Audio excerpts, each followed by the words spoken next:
안녕하세요, 청취자 여러분. 오늘 이야기는 우리 주변 어딘가에서 실제로 일어나고 있을지도 모르는 그런 이야기입니다. 한 여자가 있었습니다. 사랑하는 남자를 만나 결혼했죠. 그런데 그 남자에겐 4명의 누나가 있었습니다. 남편은 말했죠. 우리 누나들, 다들 천사 같아. 걱정 마. 처음엔 정말 그래 보였습니다. 옷가게를 운영하는 큰 누나, 조용히 번역 일을 하는 둘째, 싹싹하고 상냥한 셋째, 그리고 깔끔한 막내까지. 겉으로 보기엔 완벽한 가족이었죠. 하지만 함께 살기 시작하면서 모든 게 달라졌습니다. 아침부터 화장실 차지 싸움, 멋대로 쓰는 그녀의 물건들, 생리대 심부름까지 시키는 시누이들. 남편은 그저 웃으며 누나들이 원래 그래라고만 했습니다. 그녀는 참았습니다. 투자금으로 매달 150만 원씩 들어오니까 곧 집을 마련할 수 있을 거라 믿었으니까요. 하지만 어느 날 그 투자금이 모두 사라졌습니다. 사기였던 거죠. 그리고 그녀는 법정에 섰습니다. 이혼 소송을 걸었죠. 상대는 남편만이 아니었습니다. 4명의 시누이들까지 모두가 그녀의 적이 되어버렸습니다. 도대체 이 가정에서 무슨 일이 있었던 걸까요? 그녀는 왜 이렇게까지 몰려야 했을까요? 지금부터 그 이야기를 시작하겠습니다. 이야기는 한 쌍의 신혼부부로부터 시작됩니다. 그녀의 이름은 영숙. 남편 정민과 함께 새로운 삶을 꿈꾸던 평범한 여자였죠. 두 사람은 화정상가에 투자를 결정했습니다. 전세금을 모두 넣어서요. 한 달에 150만 원씩 수익이 생긴다고 했으니까요. 영숙은 행복했습니다. 그래서 남편의 제안을 받아들였죠. 시댁 어머니와 함께 살자는 제안이요. 장손인 남편이 본가로 들어가는 건 당연한 일처럼 느껴졌습니다. 게다가 매달 150만 원이 들어오니 생활비 정도는 충분히 낼 수 있었으니까요. 큰 누나는 항상 웃고 화도 안 내. 둘째 누나는 말도 없어서 있는지 없는지도 모를 정도야. 셋째는 싹싹하고 상냥하고 막내는 좀 깐깐하지만 그 정도는 귀여운 수준이지 뭐. 남편은 자신 있게 말했습니다. 누나들은 모두 직업이 있으니 부딪힐 시간도 없을 거라고요. 영숙은 믿었습니다. 아니, 믿고 싶었습니다. 하지만 막상 들어간 그 집은 전쟁터였습니다. 아침부터 화장실 쓰기 전쟁이 시작됐어요. 빨리 나와. 끝났잖아. 누군가 소리를 지르고 영숙은 서둘러 나와야 했습니다. 그녀의 스프레이는 어느새 사라져 있었고 작은 누나가 썼나 보지 않은 말만 돌아왔죠. 8시 10분. 출근 시간이 되자 집안은 조용해졌습니다. 영숙은 작은 누나에게 커피를 대접하려 했지만 돌아온 건 무관심뿐이었습니다. 집도 좁은데 봐 터지네. 나 올케랑 사는 거 싫어. 돈 번다고 집에 끼어들어온 거 봐. 완전 여우 같잖아. 뒤에서 들려오는 시누이들의 대화를 영숙은 모르는 척했습니다. 아니, 모르는 척할 수밖에 없었습니다. 그래도 처음엔 견딜만 했어요. 투자금이 들어오고 있었으니까요. 매달 150만 원. 그 돈이면 곧 독립할 수 있을 거라 생각했으니까요. 이달에 150만 원 입금됐어. 뿌듯해 죽겠어. 남편은 신이 나서 말했고 영숙도 웃었습니다. 조금만 더 참으면 된다고, 조금만 더 견디면 우리 집이 생긴다고 믿었으니까요. 하지만 그 믿음은 곧 산산조각 나게 됩니다. 시누이들의 태도는 점점 더 노골적으로 변했어요. 생리대 좀 사와 100개짜리, 양 제일 많은 걸로. 밤늦게 생리대 심부름을 시키는 건 기본이었습니다. 영숙이 망설이면 낮에 시키지, 이런 건 하며 핀잔을 주었죠. 중형으로 사와. 언니들도 쓰잖아. 영숙은 묵묵히 심부름을 했습니다. 파도처럼 밀려드는 요구들 속에서 그녀는 자신이 점점 작아지는 걸 느꼈습니다. 어느 날 저녁 시누이들이 욕실에서 큰 소리로 떠들었습니다. 민영아, 진짜 좀 긁어줘라. 여기 덜 밀렸구만. 여기 좀 봐봐. 영숙은 그 소리를 들으며 생각했습니다. 나는 지금 뭘 하고 있는 거지? 남편은 아무렇지 않게 말했습니다. 누나들이 많으면 원래 그런 거야. 여자가 아니라 그냥 식구가 되는 거지 뭐. 식구라. 영숙은 그 말을 곱씹었습니다. 정말 이게 식구인가요? 아니면 그저 편리한 가정부일 뿐인가요? 그럼에도 영숙은 참았습니다. 언젠가는 나아질 거라고, 조금만 더 견디면 우리만의 공간이 생길 거라고 믿으며요. 하지만 세상 일이란 게 우리가 원하는 대로만 흘러가지 않는 법이죠. 곧 더 큰 시련이 그녀를 기다리고 있었습니다. 남편 정민은 아내를 위해 뭔가를 해보려 했습니다. 적어도 그렇게 보였죠. 아군을 만들 거야. 집안에서 말발이 제일 센 사람으로. 그가 선택한 사람은 셋째 누나였습니다. 성격도 좋고 사교적이니 그녀를 편으로 만들면 다른 누나들도 달라질 거라 생각했던 거죠. 정민은 친구의 오빠를 소개해줬습니다. 변호사였어요. 셋째 누나는 그와 몇 차례 만남을 가졌고 영숙은 그 자리를 주선하며 최선을 다했습니다. 오 변호사는 셋째 누나를 칭찬했고 영숙은 안도했습니다. 이렇게 셋째 누나와 좋은 관계를 유지하면 집안 분위기도 나아질 거라 기대했던 거죠. 하지만 현실은 그리 호락호락하지 않았습니다. 막내 누나가 영숙을 불렀습니다. 옳게 말 좀 높여. 넌 고등학교 선배잖아. 앞으로 내 일은 내가 알아서 해. 손가락 하나 까딱했다가 나네가 제일 많이 부려먹는 것 같더라. 영숙은 당황했습니다. 자신이 뭘 잘못했나 싶었죠. 하지만 막내 누나의 태도는 단호했습니다. 그리고 더 놀라운 건 다른 누나들도 같은 태도를 보이기 시작했다는 거예요. 설거지 제가 해요? 아니요, 제가 할게요.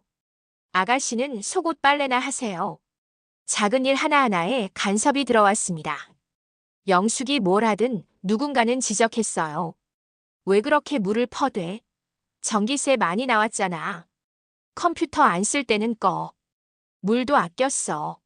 심지어 생활비까지 거두자는 얘기가 나왔습니다. 우리 돈 다 버는데 생활비 걷는 게 어때요? 영숙은 말문이 막혔습니다.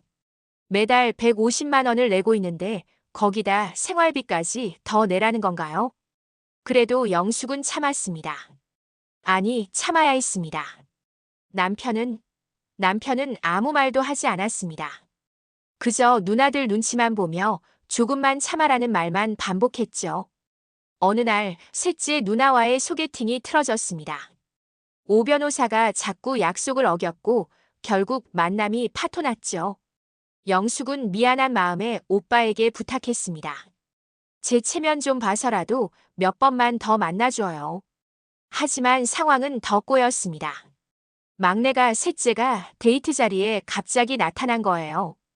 영숙은 몰랐던 일이었지만 오 변호사는 기분이 상했죠.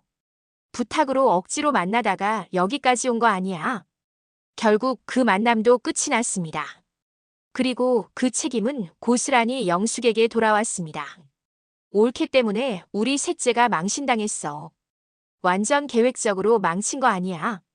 영숙은 억울했습니다. 자신은 최선을 다했는데 왜 자꾸 자신만 나쁜 사람이 되는 걸까요? 집안 분위기는 점점 더 차가워졌습니다. 시누이들은 영숙을 대놓고 무시하기 시작했어요. 음식에서 손톱 나왔어요. 빨래 드라이 하라고 했는데 안 들었어요. 트집은 끝이 없었습니다. 영숙이 뭘 하든 뭘 안 하든 모든 게 잘못이었죠. 그리고 남편은 여전히 아무 말도 하지 않았습니다. 여자들끼리 싸기도 하고 그러는 거지 뭐. 영숙은 그 말을 듣고 절망했습니다. 이 남자는 자신을 지켜줄 생각이 없구나. 그저 편한 쪽으로만 흘러가려는구나. 밤이 되면 영숙은 혼자 눈물을 삼켰습니다. 남편에게 말하면 당신이 가만히 있으니까 더 하는 거야 라는 핀잔만 돌아왔으니까요. 세게 나가. 내 아내한테 왜 그러냐고 따지라고. 하지만 정민은 그러지 못했습니다. 아니, 그러지 않았습니다. 영숙은 생각했습니다. 이게 정말 결혼 생활인가? 이게 사랑하는 사람과 함께하는 삶인가? 그녀의 마음속엔 균열이 생기기 시작했습니다. 시간이 지날수록 영숙의 삶은 점점 더 비참해졌습니다. 제사 준비를 하던 날이었습니다. 영숙은 새벽부터 일어나 음식을 준비했어요. 하지만 시누이들은 밖에서 통닭을 사와서는 영숙이 만든 음식엔 손도 대지 않았습니다. 너무 맛있어. 이거 우리 동네 생겼어. 닭 누가 먹었어? 언니지. 영숙은 그 모습을 보며 참담함을 느꼈습니다. 자신이 정성껏 만든 음식은 외면당하고 사온 음식만 먹히는 걸 보는 게 얼마나 서러운지. 그래도 영숙은 참았습니다. 하지만 시누이들은 거기서 멈추지 않았어요.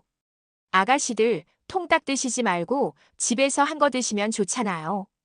그리고 전 부치는 거 좀 도와주실래요? 영숙이 조심스럽게 말했을 때 시누이들의 반응은 차가웠습니다. 얼굴 보면 눈의 가시 같아. 말끝마다 잔소리야. 오죽 만만하면 그래. 그때였습니다. 남편 정민이 입을 열었어요. 누나들, 우리 집사람 피 마른다잖아. 순간 집안이 조용해졌습니다. 시누이들은 믿을 수 없다는 표정으로 동생을 쳐다봤어요. 말이 그게 뭐야? 누나들이 내 피 말리는 사람들이야. 내 처가 뭐라고 한 거야? 영숙은 당황했습니다. 남편이 자신을 감싸준 건 고마웠지만 그 방식이 잘못됐다는 걸 직감했죠. 작은 누나가 돌변했습니다. 내 말이 틀렸냐고. 남편 뒤에서 이렇게 시키는 거 아니야. 우리 작은 언니의 경우에 어긋나면 돌아버리지. 분위기는 최악으로 치달았습니다. 어머니까지 나서서 영숙을 나무랐고 영숙은 그저 고개를 숙일 수밖에 없었어요. 그날 밤 영숙은 남편에게 말했습니다. 당신이란 사람은 대책이 뭔데? 그딴 식으로 할 거면 가만히나 있어. 하지만 정민은 아무 대답도 하지 못했습니다. 그저 당신이 가만히 있으라 그랬으니까 나 가만히 있는다는 말만 되풀이했죠. 영숙은 절망했습니다. 이 남자는 정말 자신의 편이 아니구나. 스트레스는 영숙의 몸과 마음을 갉아먹었습니다. 살이 쪘고 피부는 거칠어졌고 주름이 늘었어요. 그녀는 생각했습니다. 돈도 좋지만 분가해야 해. 이렇게는 못 살아. 하지만 그때 더 큰 충격이 기다리고 있었습니다. 큰 누나가 결혼을 앞두고 있었습니다. 나이가 40대였지만 남자를 만나 결혼을 준비 중이었죠. 하지만 상대 남자의 어머니가 문제였습니다. 33만 되어도 노산인데 40 넘은 여자가 애나 제대로 낳을 수 있을런지. 상대방 시어머니의 모욕적인 말에 큰 누나는 울음을 터뜨렸습니다. 영숙은 그 자리에서 말했습니다. 전화하세요. 그 사람 후회한다고요. 노처녀 처제를 두세씩 건사해준다는 남자가 어디 흔한 줄 알아요. 하지만 그 말은 최악의 실수였습니다. 큰 누나가 영숙을 노려봤어요. 그러니까 내가 결혼하면 얘랑 얘 데리고 나가니까 어쨌든 그 생각뿐이었어. 시누이가 셋이나 사라지니까 어떻게든 결혼만 하면 된다 이거야. 영숙은 당황했습니다. 자신은 그런 의도가 아니었는데. 하지만 큰 누나는 이미 폭발한 상태였습니다. 어중이건 떠중이건 다 엮어서 내보내기만 하면 된다 이거냐? 차라리 인신 매매범한테 팔지. 시댁이 이렇게 더러운 대접을 받는구나. 모든 시누이들이 영숙을 향해 돌아섰습니다. 영숙은 그 순간 깨달았죠. 자신은 이 집에서 절대 받아들여지지 않을 거라는 걸. 그날 밤 영숙은 혼자 방에 앉아 생각했습니다. 나는 왜 이렇게까지 참아야 하지? 나는 뭘 위해 이렇게 사는 거지? 그리고 마침내 결심했습니다. 더 이상은 안 돼. 이제 끝이야. 영숙의 마음속 분노는 폭발 직전이었습니다. 그날 밤 그녀는 시누이들 몰래 냉면을 준비했습니다. 하지만 그 냉면을 내놓자 시누이들은 의심의 눈초리를 보냈어요. 혹시 제가 냉면에 뭘 넣었다고 생각하시는 건가요? 큰 누나가 조심스럽게 물었을 때 영숙은 차갑게 대답했습니다. 맛있게 드세요. 시누이들은 불안한 표정으로 냉면을 먹었고 영숙은 그 모습을 지켜봤습니다. 아무것도 넣지 않았지만 그들이 의심하는 모습을 보는 것만으로도 묘한 쾌감이 들었습니다. 이게 나를 이렇게 만든 거야. 이 사람들이. 그때 큰 누나가 영숙을 불러 얘기를 꺼냈습니다. 나 결혼하면 셋째랑 넷째 데리고 같이 살 생각이야. 그러니까 옳게 좀 힘들더라도 나 결혼할 때까지만 수고해줘. 영숙은 그 말을 듣고 허탈하게 웃었습니다. 역시나 나는 그저 임시 방편이었구나. 큰 누나가 결혼할 때까지만 참으라는 거잖아. 그럼 그 이후엔 또 다른 핑계가 생기겠지. 하지만 진짜 충격은 그 다음에 찾아왔습니다. 어느 날 영숙과 남편에게 날벼락 같은 소식이 전해졌습니다. 화정상가 분양사무소가 사라졌어요. 네. 사기예요. 회장이 돈 들고 잠적했대요. 영숙은 그 자리에서 얼어붙었습니다. 전세금. 그들의 모든 희망이 담긴 그 돈이 사라졌다는 거였습니다. 돈 못 받아요. 회장 잡아도 돈 없대요. 영숙은 무너져 내렸습니다. 왜 하필 자신들만 이런 일을 당해야 하는지 도저히 이해할 수가 없었어요. 왜 우리만 몰랐대? 주소가 바뀌었으면 못 받은 거래요. 남편 정민도 패닉 상태였습니다. 하지만 시누이들의 반응은 차가웠어요. 대체 뭐 하고 있었어? 올케가 다 알아서 한 거 아니었어. 책임은 또다시 영숙에게 돌아왔습니다. 영숙은 남편에게 소리쳤습니다. 왜 나한테 그래? 어떻게든 살아보려고 한 푼이라도 더 모으려고 얼마나 용을 썼는데. 하지만 정민은 대답하지 못했습니다. 그 역시 망연자실한 상태였으니까요. 그날 밤 영숙은 결심했습니다. 분가한다. 이제 더 이상은 못 참아. 상가에서 돈 뺄 거고 이 집 나갈 거야. 하지만 이미 늦었습니다. 돈은 날아갔고 희망도 사라졌으니까요. 시누이들은 냉정하게 말했습니다. 갑자기 왜 분가? 돈 없잖아. 설마 다시 같이 살자는 거야? 영숙은 그들의 조롱 섞인 말을 듣고 치를 떨었습니다. 이 사람들은 내가 무너지는 걸 즐기고 있어. 그리고 마침내 영숙은 한계에 다다랐습니다. 어느 날 시누이들과 격렬한 말다툼이 벌어졌어요. 영숙은 더 이상 참지 않았습니다. 당신들이 날 이렇게 만든 거야. 뭘 한다고? 밥이나 얻어먹으면서. 말싸움은 몸싸움으로 번졌습니다. 영숙은 막내 시누이와 몸을 부딪혔고 그 과정에서 막내가 넘어졌어요. 전치 3주. 시누이들은 진단서를 끊었고 영숙을 고소하겠다고 협박했습니다. 영숙은 그 순간 깨달았습니다. 나는 더 이상 여기 있으면 안 돼. 이 사람들은 날 죽일 거야. 그날 밤 영숙은 집을 나왔습니다. 호텔로 갔죠. 남편은 찾아왔지만 영숙은 문을 열어주지 않았습니다. 혼자 있고 싶어. 당신 지금 남자 있는 거 아니야. 정민의 의심 섞인 말에 영숙은 차가웠습니다. 나 힘들어. 내가 무슨 생각하고 있는지 제발 얘기하지 않게 해줘. 그리고 마침내 영숙은 말했습니다. 후회돼.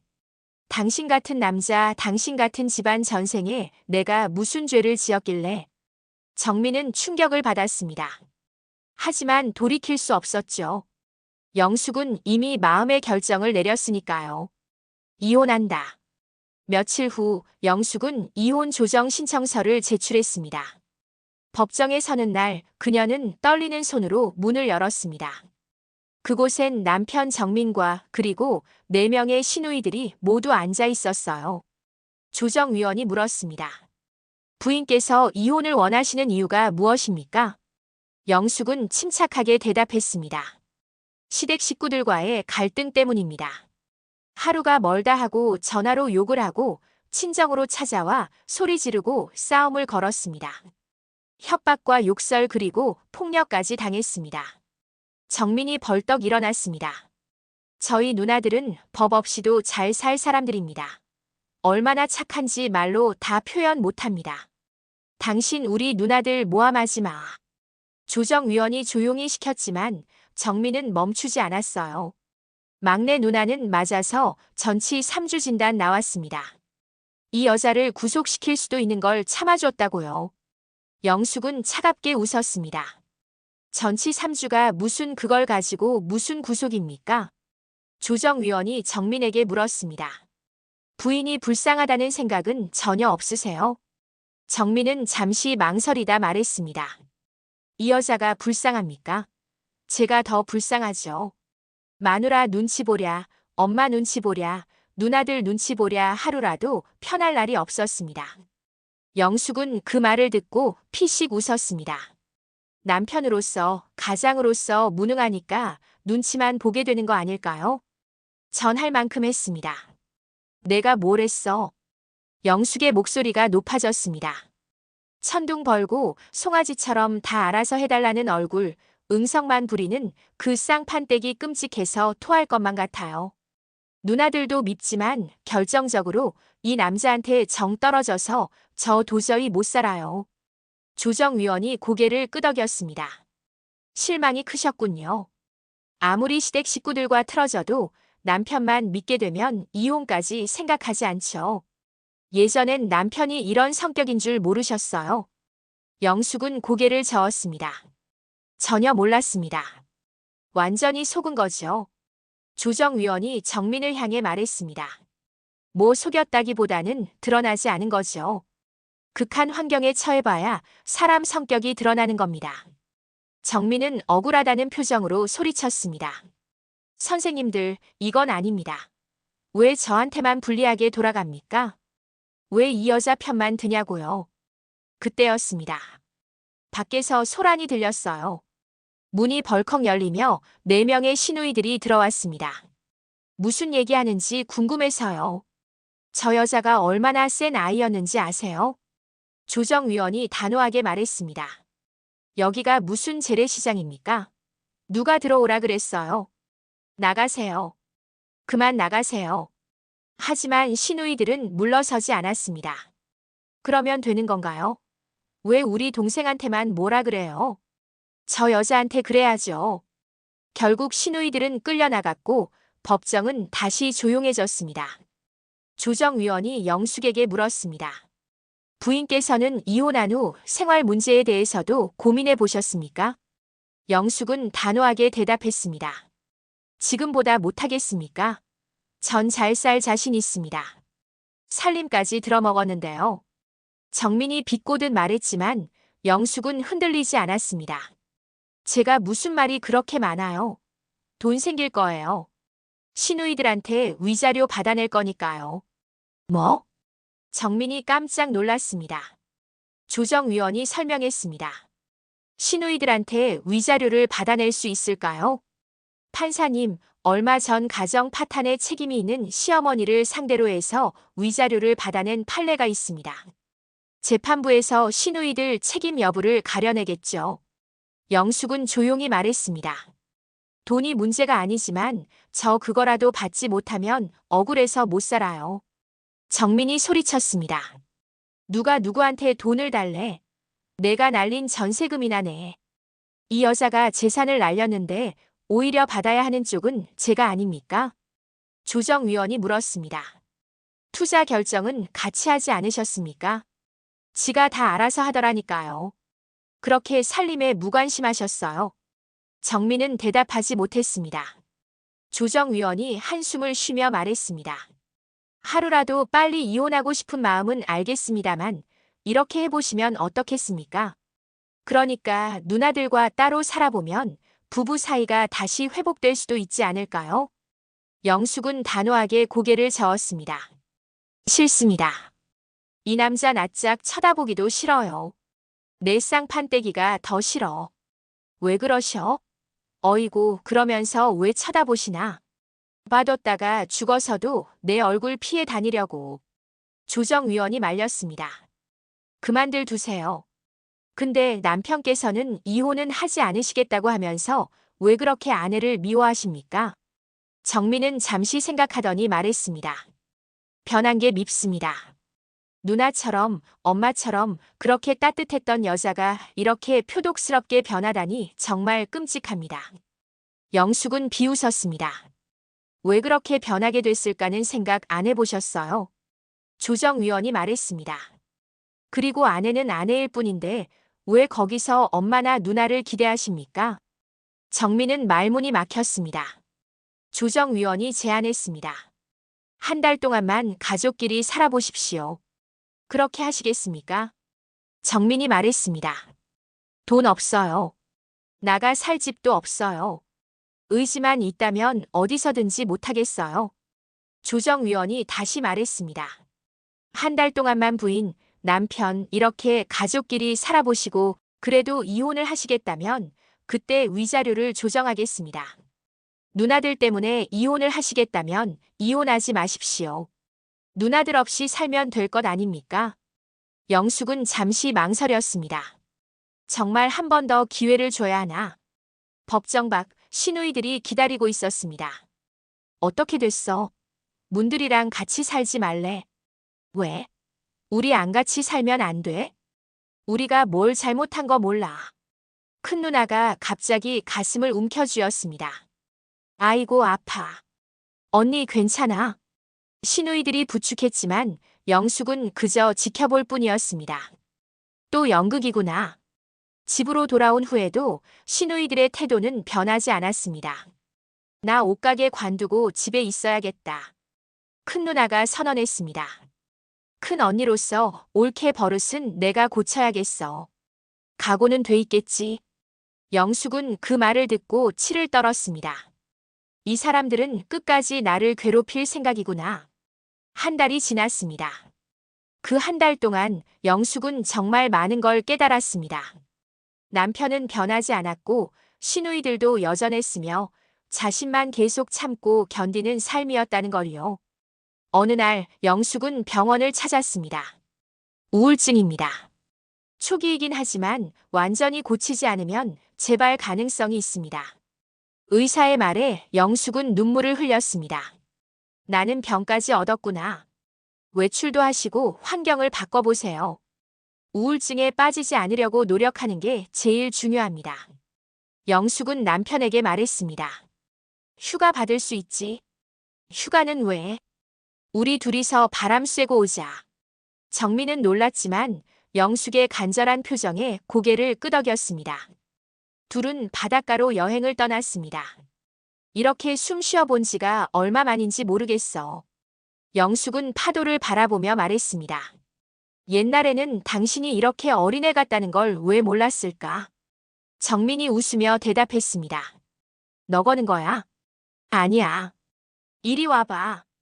두 사람은 잠시나마 평화로운 시간을 보냈습니다. 하지만 그 평화는 오래가지 않았습니다. 야, 누나들 왔어. 갑자기 4명의 시누이들이 나타난 겁니다. 와, 너무 좋다. 오기 진짜 잘했다. 둘이서 뭐해? 여러 명 있으니 좋지. 영숙은 그 순간 깨달았습니다. 아, 이 사람들은 절대 우리를 놔주지 않을 거야. 여행에서 돌아온 후 영숙은 다시 집을 나왔습니다. 이번엔 정말 돌아가지 않을 작정이었죠. 며칠 후 시누이들이 영숙을 찾아왔습니다. 집 나가서 어디서 자는 거야? 호텔? 가정 있는 여자가 어디 호텔을 털렁거려? 남자 있는 거 아니야. 영숙은 차갑게 대답했습니다. 당신들이 궁금해할 이유 없어요. 시누이들이 몰려들었습니다. 우리 동생이 무슨 죄가 있어? 전세금 남자한테 빼돌린 거 아니야. 영숙은 더 이상 참지 않았습니다. 내가 왜 겁나? 이것들이 정말. 순간 몸싸움이 벌어졌습니다. 영숙은 막내 시누이를 밀쳤고 막내가 넘어지며 목을 다쳤습니다. 전치 3주. 시누이들은 다시 진단서를 끊었고 영숙을 경찰에 고소했습니다. 하지만 영숙은 더 이상 무섭지 않았습니다. 이제 정말 끝이야. 더 이상 이 사람들과 엮이지 않을 거야. 다시 법정에 선 날. 이번엔 분위기가 달랐습니다. 영숙은 더 이상 흔들리지 않았고 조정위원들도 상황을 정확히 파악하고 있었습니다. 한 달 동안 어떻게 지내셨습니까? 조정위원이 물었습니다. 영숙은 담담하게 대답했습니다. 여행도 갔습니다. 하지만 시누이들이 따라왔습니다. 우리 부부만의 시간은 단 하루도 없었습니다. 심지어 여행지까지 찾아와서 우리를 감시했습니다.